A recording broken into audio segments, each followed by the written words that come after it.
കൊടുക്കുമാറാകട്ടെ. ഉള്ള കുറെ പെൺകുട്ടികളുണ്ട്, ഭർത്താക്കന്മാരുടെ സ്വഭാവം മോശമായിട്ട് ഹലാക്കായ കുറെ പെൺകുട്ടികൾ, അവർക്കൊക്കെ അള്ളാഹു നല്ല സ്വഭാവത്തിൽ ആ ഭർത്താക്കന്മാരെ നിലനിർത്തി കൊടുക്കുമാറാകട്ടെ. ഭാര്യമാരുടെ അടങ്ങോറുണ്ട്, സഹിക്കാൻ പറ്റാത്ത കുറെ ഭർത്താക്കന്മാരുണ്ട്, അവർക്ക് അള്ളാഹു അവരുടെ സ്വഭാവം നന്നാക്കി കൊടുക്കുമാറാകട്ടെ. ഭാര്യമാരെ സ്നേഹം കിട്ടണം നിങ്ങൾക്ക് ഞാൻ ഒരു ഹിക്മത്ത് പറഞ്ഞുതരാം. വേണോ? ചില ആള് പറയുന്നത് കാരണം ഇവിടെ വന്ന് ഇരുന്നതിന്റെ കാര്യം തന്നെ ആയിരിക്കും, ആടെ ഒന്നും കിട്ടായിട്ട് വന്നിരിക്കും. ഭാര്യമാരുടെ സ്നേഹം കിട്ടണമെങ്കിൽ ഒരു ഖുർആൻ ചികിത്സയും ഭാര്യമാരുടെ നെറ്റിത്തടത്തിൽ ഇന്ന അൻസൽനാ സൂറത്ത് ഓതിയിട്ട് ഊതിയാ മതി. അവനവന്റെ ഭാര്യന്റെ നെറ്റിയിൽ ഊതിയാ മതി. ബസ് കയറി ജമാഅത്തായിട്ട് ബാങ്കിലേക്ക് ഊതി കയറും. പിന്നെ പോരെന്ന് പറഞ്ഞ പെണ്ണുങ്ങളെ ഇന്ന് നല്ല രസമായി ഈ ഭാഗത്തെല്ലാം ഒരിടത്ത് പോയി നോക്കിയാൽ മതി. രാത്രി ഊത്ത് കേൾക്കാം, പാമ്പ് കയറിയ പോലെ ഉണ്ടാവും. നാളെ മുതൽ ഫുൾ സ്നേഹമായിരിക്കും. ഭാര്യയും ഭർത്താക്കന്മാരും സ്നേഹിച്ച് ജീവിക്കണം.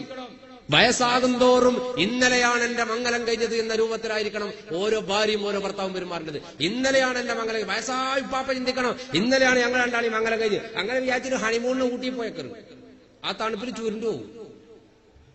സ്നേഹിക്കുന്ന കാര്യത്തിലാണ് പറഞ്ഞത്. എന്റെ മംഗലം ഇന്നലെ കഴിഞ്ഞ് പുതിയ സാധനമായി നിന്ന് കണക്കൂട്ടി സ്നേഹിക്കണം. ഭാര്യമാരും ഭർത്താക്കന്മാരും അങ്ങനെ സ്നേഹിക്കണം.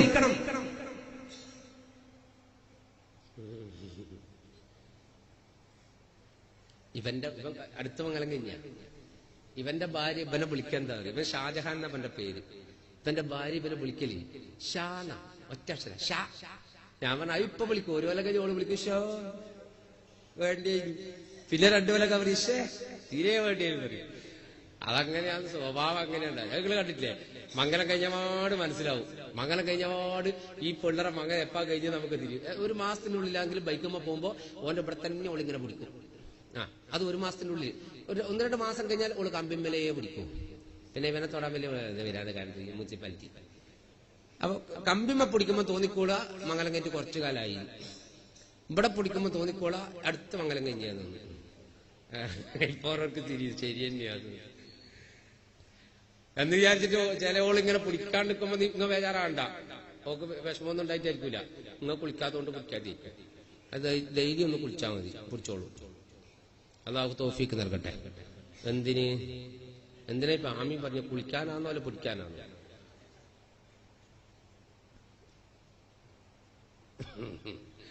അടച്ചോനെ, ആമീന്റെ ടോണ് കേൾക്കുമ്പോ ദ്വാന്റെ ടോണ് കേട്ട ആമീൻ പറയല്ലേ? അടച്ചോ ഹൈറാക്കി തട്ടെ നമ്മളെല്ലാരും കുടുംബജീവിതം.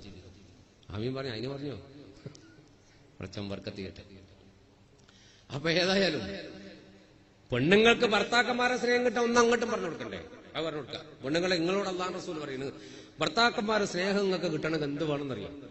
നിങ്ങൾ ഭർത്താവിന്റെ കണ്ണിനെ വഞ്ചിക്കുന്ന രൂപത്തിൽ വസ്ത്രം ധരിക്കണം. എവിടെ നിന്ന് ധരിക്കണം എന്നുള്ളതും കൂടി അതിന്റെ കൂടെ പോയല്ല റസൂൽ പറയാം.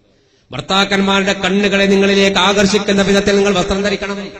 എവിടെ നിന്ന് ധരിക്കണം? നിങ്ങളുടെ വീട്ടിന്റെ അകത്ത് ധരിക്കണം. ഭർത്താവുമായി കഴിയുന്ന വീടിന്റെ ബെഡ്റൂമിനകത്ത് ധരിക്കണം. ഭർത്താവ് കാണുന്ന ഒരു സ്ഥലമുണ്ട് വീടിന്റെ ഉള്ളിലും ആ ബെഡ്റൂമിലൊക്കെ. അവിടെ നിങ്ങൾ അടിപൊളി dress, pant, jeans pant, T-shirt, ക്യാപ്പെല്ലാം ഇട്ടിട്ട് പൊയ്ക്കോ. കുലിക്ക് തക്കത്ത പൊയ്ക്കോ. ഓ നിങ്ങളെ കാണട്ടെ, എന്നിട്ട് നിങ്ങളിലേക്ക് ആകർഷിച്ചു വരട്ടെ. നമ്മളെ പെണ്ണുങ്ങൾ ഇപ്പോഴത്തെ കഥ എന്നാ? റോട്ടും മറ്റേ നടക്കാൻ വേണ്ടി പറഞ്ഞും പറത്തിന്റെ പേരിലെ മറ്റേ മാലയും കെട്ടിയിട്ട് മറ്റോന്റെ പരസ്യം പോലല്ലേ വിശ്വസ്ത സ്ഥാപനം. ഭർത്താവിന്റെ മുന്നിലോ കീറിയ മാച്ച് ചെയ്ത് കരിയും പിടിച്ചിട്ട് ഇങ്ങനെ വരും, പ്രേതം വരും പോലെ. അന്നേരം ചില ആള് പറയും ഇതെന്നാന്നേരം മുനിസിപ്പാലിറ്റിയെ വേറെ നോക്കാനാണല്ലേ. അതുകൊണ്ട് അല്ലാഹു റസൂൽ പറഞ്ഞു നല്ല വസ്ത്രം നിങ്ങളുടെ ഭർത്താവിന്റെ മുന്നിലിട്ട് ധരിക്കണം. എന്നിട്ട് ഭർത്താവിന്റെ കണ്ണുകളെ നിങ്ങളിലേക്ക് ആകർഷിക്കുന്ന രൂപത്തിൽ നിങ്ങൾ വസ്ത്രം ധരിച്ചിടുന്നോളൂ. ഭയങ്കര സ്നേഹം ഉണ്ടാവും. ചില ആള് നാളെ കട തുറക്കാൻ കാത്തിരിക്കും, ജീൻസ് വേണ്ടി വാങ്ങി കൊടുക്കുക. അത് പെണ്ണുങ്ങൾ തന്നെ വാങ്ങിക്കോളും കേട്ടാ. ഇപ്പൊ പെണ്ണുങ്ങളാണ് ഷോപ്പിൽ പോയിട്ട് ഡ്രസ്സ് വാങ്ങുന്നത്. ആണുങ്ങൾ ഒരേ കുത്തിയിരിക്കുന്നു. പടച്ച റബ്ബ് കാത്ത് രക്ഷപ്പെടുത്തട്ടെ. പെരുന്നാളല്ലായ ചില പെണ്ണുങ്ങൾ ഷോപ്പ് കംപ്ലീറ്റ് കറുത്ത സാധനം, കറുത്ത പെണ്ണുങ്ങളുടെ ഷോപ്പിൽ മൊത്തം ആണുങ്ങൾ പുരയിലിരിക്കുക. പെണ്ണുങ്ങൾ ഡ്രസ്സ് വാങ്ങിക്കൊണ്ടു കൊടുക്കുക. ഓരോരു പുയ്യാപ്പളിനെ പെണ്ണുങ്ങൾ പാന്റ് ഇടിപ്പിച്ച കഥ ഉണ്ട്. ഓൻ ജീവിതത്തിൽ ഇട്ടിട്ടില്ല. ഓള് പറയും ഇങ്ങ് ഇട്ടേ തീരൂ. ഇത് പാന്റ് ഇട്ടിട്ട് പെരുന്നാൾ നിസ്കരിച്ച പള്ളിയിൽ ഒരിങ്ങനെ ഓനിക്ക് നടക്കാൻ കഴിയില്ല. ജീവിതത്തിൽ ഇട്ടില്ല സാധനം. അങ്ങനെ ഇട്ടിട്ട് ഇങ്ങനെ വന്നിട്ട് സുജൂദ് പോകുമ്പോ ബേക്കൽ കോട്ട വേണം. ബാക്കിൽ ഓള് കോലം കെട്ടിക്കുന്നതാ ഈ എന്തെല്ലാം കൂതറത്ത് ഷോപ്പിൽ പോയിട്ട് ഓരോ ഡ്രസ്സ് എടുത്തിടുക, എന്നിട്ട് വാട്സപ്പിൽ ഫോട്ടോ എടുത്തിട്ട് പുരയിലേക്ക് അയച്ചു കൊടുക്കുക. നല്ലയാണെങ്കിൽ റിപ്പോർട്ട് കൊടുക്കും, ഓക്കെ എന്നാലും ഇത് അയച്ചു വാങ്ങും, ഇല്ലെങ്കിൽ പിന്നെ അടുത്തതാ ഒരു ഷോപ്പിലെ മൊത്തം ഡ്രസ്സ് കൊണ്ട് ഇട്ട് നോക്കും. എന്നിട്ട് അടുത്ത ആൾ വരുമ്പോൾ ഇവളെ വേർപ്പ് നടന്നതാ മറ്റോ വാങ്ങിയിട്ടെടുക്കണ്ട്. ഒരു ഷോപ്പ് കയറിട്ട് വാട്സപ്പ് ഫോട്ടോ വെച്ചിട്ട് പുരയിലേക്ക് അയച്ചു കൊടുക്കാൻ, എന്നിട്ട് അത് നല്ലയാങ്കിൽ ഇപ്പോൾ എടുക്കും, ഇല്ലെങ്കിൽ അവിടെ ഉരി വെക്കും. അവനവൻ നമ്മളെ ഭാര്യമാർ ധരിക്കണം, നമ്മൾ തീരുമാനിക്കണം, നമ്മൾ എടുത്തു കൊടുക്കണം. ആ വസ്ത്രം നമ്മൾ കൊണ്ടുകൊടുക്കണം.